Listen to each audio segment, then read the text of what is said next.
사도 바울은 오늘 두 가지 면에서 크게 감사하고 있습니다. 그냥 감사하는 것이 아니라 아주 하나님 앞에 정말 크게 감사하는데, 하나는 자신에게 직분을 주신 것에 대해서 감사하고 있습니다. 복음을 전하는 직분, 예수님을 이렇게 가르치는 그러한 직분을 허락해 주신 걸 감사하고 있습니다. 그 다음에 두 번째로 자신이 구원받은 사실에 대해서 참 감사하고 있습니다. 자신 같은 죄인 중에 괴수인 자기를 건져줬기 때문에 더욱더 이 구원받고 영생 얻은 것에 대해서 감사하고 있는 것입니다. 이 시간 우리도 지금도 감사하고 있지만 우리가 지금보다 더 많이 감사하려면 우리가 어떻게 해야 되는지, 우리가 먼저 직분을 맡은 것에 대해서 한번 생각해 봤으면 좋겠습니다. 직분을 맡은 것을 어떤 사람은 이미 짐으로 여기는 사람도 있어요. 장로라는 직분, 목사라는 직분, 권사님이라는 직분, 또 교회에서 어떤 봉사한다라는 그 직분을 누구는 정말 귀하게 여기고 누구는 그것 때문에 참 부담을 많이 느껴서 하려고 하지 않습니다. 오늘 사도 바울을 보면 자기가 이러한 이 직분을 감사하는 이유는 자기가 전에는 비방자요, 박해자요, 폭행했지만 이제 자기는 반대로 주님께서 자기를 불러서 그리스도를 전할 수 있도록 허락해 주셨기 때문에 그렇다라고 말해주고 있습니다. 그러니까 이전에 자기가 어떻게 살았는가를 우리도 한번 생각해 보고 지금은 그거하고 정반대로 살고 있는 자신의 모습에 대해서 우리는 살펴보고 하나님 앞에 그것이 큰 은혜인 것을 알아야 됩니다. 우리가 지금 주님 앞에 열심히 일하고 있다고 해가지고 우리가 지금 이렇게 하나님 앞에서 큰 은혜 받을 사람이라고 생각하면 안 됩니다. 큰 보상이 있을 것이라고 생각하면 안 됩니다. 우리는 이전에 정말 하나님을 몰랐고 또 하나님을 대적했고 또 하나님에 대해서 이렇게 참 마음에 이렇게 싫어했던 사람이었다라고 생각해야 됩니다. 이미 모태 신앙을 가지신 분도 그렇게 생각해야 됩니다. 왜냐하면 부모님 때문에 우리가 하나님에 대해서 이렇게 알게 되고 또 믿음 생활을 하게 됐지만 우리의 이미 조상들은 이전에 정말 하나님을 알지 못했습니다. 그리고 하나님을 믿는 사람들을 박해하고 참으로 그로 인해서 하나님의 축복을 받지 못하고 도리어 저주 가운데서 굉장히 힘들게 살았지 않습니까? 그것을 우리 조상들이 대대로 하다가 이제 겨우 어찌 보면 한 140년 전에 이렇게 선교사님이 오셔서 우리에게 복음을 전해주셔서 우리가 그들의 복음을 듣고 예수님을 믿어서 이렇게 여기까지 온 것입니다. 그래서 우리의 이 시작을 우리가 이렇게 예수님 이렇게 믿고 나서 내가 이렇게 살았다라는 것에서 우리의 시작을 두지 말고 예수님 믿기 전에 나의 삶이 어땠고 또 예수님 믿기 전에 우리나라가 어떻게 지냈고 또 예수님 믿기 전에 우리의 조상들이 어떻게 살았는데 지금은 하나님께서 이렇게 축복해 주셨고 또 이렇게 인도하셔서 여기까지 오게 됐다. 이렇게 우리가 생각을 해야지 지금 우리가 하나님의 일을 하고 있는 것에 대해서 조금이라도 더 감사하게 되고 그것이 참 은혜라고 우리가 여길 수가 있는 것입니다. 그래서 시작점을 어디서 잡느냐가 참 중요합니다.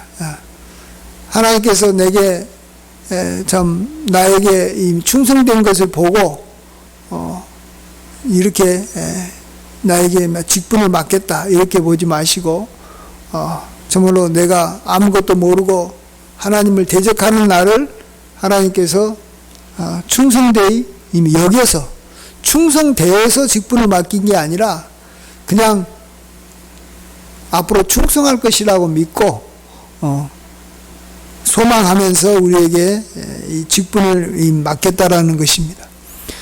그럴 때 우리는 하나님 앞에 우리가 현재 지금 갖고 있는 모든 직분들이나 이런 어떤 이 상황들을 우리가 감사로 받을 수 있는 줄 믿습니다. 그 다음에 우리 두 번째로 우리가 하나님 앞에 감사해야 되는 것은 우리가 이제 구원받은 것에 대해서도 감사해야 되는데 구원도 마찬가지입니다. 구원도 내가 예수님 믿어서 이렇게 거룩하고 착하게 잘 살고 있다 이렇게 생각을 하게 되면 구원이 그렇게 감사가 되지 않습니다. 그냥 자연스러운 것 같이 여겨지는 거예요. 마치 부잣집에 태어난 아이가 잘 먹고 잘 사는 것이 그건 당연한 거 아니겠습니까? 그렇지만 우리가 하나 알아야 될 것은 하나님께서 우리에게 주신 구원은 죄인들에게 주신 구원이다라는 걸 알아야 됩니다. 오늘 15절 보시면 예수님께서 죄인을 구원하려고 세상에 임하셨다라고 말해주고 있습니다. 한번 15절 말씀 다시 한번 읽어보겠습니다. 15절 시작. 미쁘다 모든 사람이 받을 만한 이 말이여 그리스도 예수께서 죄인을 구원하시려고 세상에 임하셨다 하였도다. 죄인 중에 내가 괴수니라. 아멘. 원래 구원은 의로운 사람들이 받는 게 구원입니다. 하나님께서 의로운 사람들을 찾아서 구원해 주려고 했는데 의로운 사람이 하나도 없는 거예요. 그래서 하나님께서는 생각을 바꾸셨죠. 죄인을 구원해야 되겠다. 그러면 죄인을 구원하려면 누군가가 그 죄값을 치러야 되는 거예요. 하나님께서 의인을 구원하려고 하면 그냥 의인을 찾아서 그에게 구원을 주시면 되는 거예요. 그렇지만은 아무도 의인이 없었기 때문에 하나님께서는 자기 아들을 속죄 제물로 이 땅에 보내신 거 아니겠습니까? 그래서 여기도 예수께서 죄인을 구원하려고 세상에 임하셨다라는 것입니다. 그렇다면 구원받은 우리 모두는 다 본래 죄인이었다라는 것입니다. 죄인이 구원받은 거예요. 죄인이 구원받은 것이지 의인이 구원받은 게 아니라는 거예요. 그런데 우리가 자꾸 이제 신앙생활 하다 보면 내가 지금 의롭게 살아야 되는데 내가 의롭게 살지 못하기 때문에 하나님께서 나를 구원하지 않으시나 보다 하면서 우리가 구원의 확신이 그때 흔들릴 때가 있습니다. 내가 죄짓고 잘못된 길로 가면 하나님께서 나를 구원해 주시지 않나 보다. 내가 가진 구원을 하나님께서 다 이렇게 뺏을 수도 있겠다 이런 생각을 합니다. 그럴 때마다 우리가 기억해야 되는 것은 예수께서 죄인을 구원하려고 오신 것이지 의인을 구원하러 온 것이 아니라는 것입니다. 그래서 내가 지금 의롭게 산다고 해서 구원받은 것도 아니고 내가 죄인으로 지금 산다고 해가지고 내가 구원을 다시 잃어버리는 것이 아니라는 것입니다. 우리가 받은 구원에 대해서 우리가 더 감사하고 그것을 우리가 더 귀하게 여기려면 내가 사실은 더 죄인이다라는 것을 인정하면 인정할수록 우리가 그 구원이 귀한 것이고 그걸 소중히 여기게 되고 또 구원받은 것을 인해서 감사하게 되는 것입니다. 그래서 사도 바울은 과감하게 이야기합니다. 내가 죄인 중에 괴수다라는 거죠. 그냥 죄인도 구원받지만 그러나 그것은 감사가 별로 많지가 않아요. 그래서 성경은 우리가 구원받은 것을 다른 걸로 이렇게 대속이라는 말을 합니다. 값을 주고 구원해 주는 것을 대속이라 그럽니다.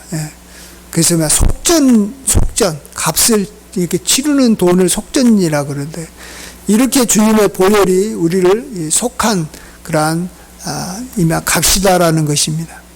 근데 우리가 죄를 많이 지은 사람이 구원받으면 내가 많은 것을 이렇게 탕감받고 많은 이렇게 속전이 들어가기 때문에 그 은혜를 받은 사람은 많이 감사하는 것이죠. 그래서 그런 면에서 우리 그리스도인들은 과감하게 나는 정말 죄인입니다 라는 말을 평상시 때 늘 할 줄 알아야 돼요. 예. 이미 구원을 받았고 그 받은 구원을 더 귀하게 내가 믿고 받아들이기 위해서 내가 죄인이라는 말을 사도 바울처럼 특별히 죄인 중에 괴수라는 말을 할 줄 알아야 돼요. 근데 이 말을 자꾸 못하는 거예요. 예. 예수님을 믿고 내가 의롭게 살아야 되지, 내가 바르게 살아야 되지. 그것은 뭐냐 그러면 내가 하나님으로부터 사람들로부터 이렇게 칭찬받을 생각에만 이렇게 빠져 있기 때문에 그래요. 그러지 마시고 내가 받은 구원에 대해서 더 감사하고 내가 받은 구원을 내가 귀하게 여기려면 그 은혜에 대해서 하나님 앞에 더 많이 감사하려면 반대로 내가 죄인입니다. 내가 죄인 중에 괴수입니다. 이렇게 이야기해야 되는 것이죠. 물론 우리가 이제 하나님 앞에 나중에 이제 상급을 많이 받고 축복을 많이 받으려면 우리가 의롭게 살아야 되는 것입니다. 예. 그것은 또 다른 측면이에요. 또 다른 측면. 예. 완전히 다른 세계예요. 예. 이거하고 두 개가 혼동이 되면 안 되는 것 같아요. 내가 하나님 앞에 상급을 받고 축복을 받으려면 의롭고 바르고 죄짓지 않고 살아야 되지만 이미 받은 구원에 대해서 내가 더 많이 감사하고 그걸 귀하게 여기려면 내가 도리어 내 자신이 죄인이다라는 것을 우리는 더 확실하게 고백할 줄 알아야 되는 거예요. 그래서 우리는 죄인이라고 고백해도 은혜가 되는 것이고 내가 의인이라고 고백을 해도 내가 은혜가 되긴 되죠. 예. 내가 하나님께서 나를 의롭게 살게 해주셔가지고 앞으로 나에게 주실 그런 상급을 바라보면서 우리는 기뻐할 수 있는 것이죠. 예. 죄인에게는 상급이 없겠죠. 예. 의인에게 상급이 있는 것이죠. 예. 그렇지만은 죄인에게 분명히 하나님께서 구원을 내려주셨기 때문에 우리가 구원에 대해서 더 감사하려면 내가 부족한 죄인이다라는 것을 우리가 인정하고 고백해야 됩니다. 그래야지만이 이 세상에 참 죄짓고 또 이 세상에서 힘들게 살아가는 사람들이 우리를 보고 나도 예수님 믿어야 되겠다. 그래서 구원받아야 되겠다. 이렇게 생각할 것입니다. 오늘도 보시면 16절에 내가 긍휼을 입은 까닭은 예수 그리스도께서 내게 먼저 일체 오래 참으심을 보이사 후에 주를 믿어 영생 얻는 자들에게 본이 되게 하려 하심이라 이렇게 말하고 있습니다. 지금 세상 사람들한테 우리 그리스도인들이 구원의 본이 되게 하려면 자기 자신이 죄인이었습니다. 그런데 하나님께서 나를 긍휼히 여겨주셔서 나를 이렇게 구원해 주셨습니다.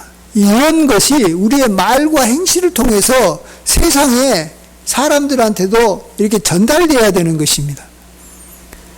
그렇지 않고 나는 이렇게 참 잘 살아서 나는 정말로 좋은 집에 태어나서 좋은 믿음의 집에 태어나서 좋은 교회 만나서 내가 이렇게 구원받았습니다라는 어떤 그런 느낌을 갖게 하거나 그런 어떤 뉘앙스로 세상 사람들한테 가게 되면 세상 사람들은 나는 교회도 모르고 성경도 모르고 나는 믿음의 훈련도 받지 안 해서 또 하나님에 대해서 몰라서 하나님께서 나를 갖다가 이렇게 받아주지 않겠구나 이렇게 생각하는 거예요. 예. 그래서 우리가 복음을 전하는 방법 중에 또 정말로 실질적으로 우리가 그들에게 예수님이 우리의 구주입니다라고 말도 해야 되지만 내가 죄인이었는데 하나님께서 나를 불쌍히 여겨서 나를 구원해 주셨습니다 라는 어떤 그러한 메시지를 우리가 끊임없이 세상 사람들한테도 알려줘야 되는 것입니다. 예. 정말로 이 온 세상에 의인을 구원하는 종교는 있어도 죄인을 구원하는 종교는 없습니다. 예.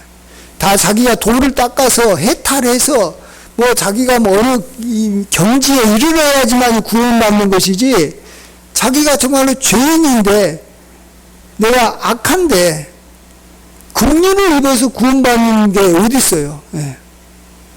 하나도 없어요. 하나도 없어요. 예. 그렇기 때문에 우리가 세상 사람들한테 이러한 복음의 메시지를 우리가 잘 보여줘야 되는 줄 믿습니다. 그것이 우리가 구원에 대해서 스스로도 하나님 앞에 감사하고 더 귀하게 여기는 길인 줄 믿습니다. 그래서 우리는 이미 직분 받은 것과 또 우리가 이 구원받은 것에 대해서 우리가 더욱더 하나님 앞에 감사하기 위해서 우리가 어떻게 해야 될 것인가 우리가 이렇게 생각하시고 하나님 앞에 더 감사와 영광을 돌리시는 저와 여러분 되기를 간절히 축원드립니다. 아멘. 기도하겠습니다.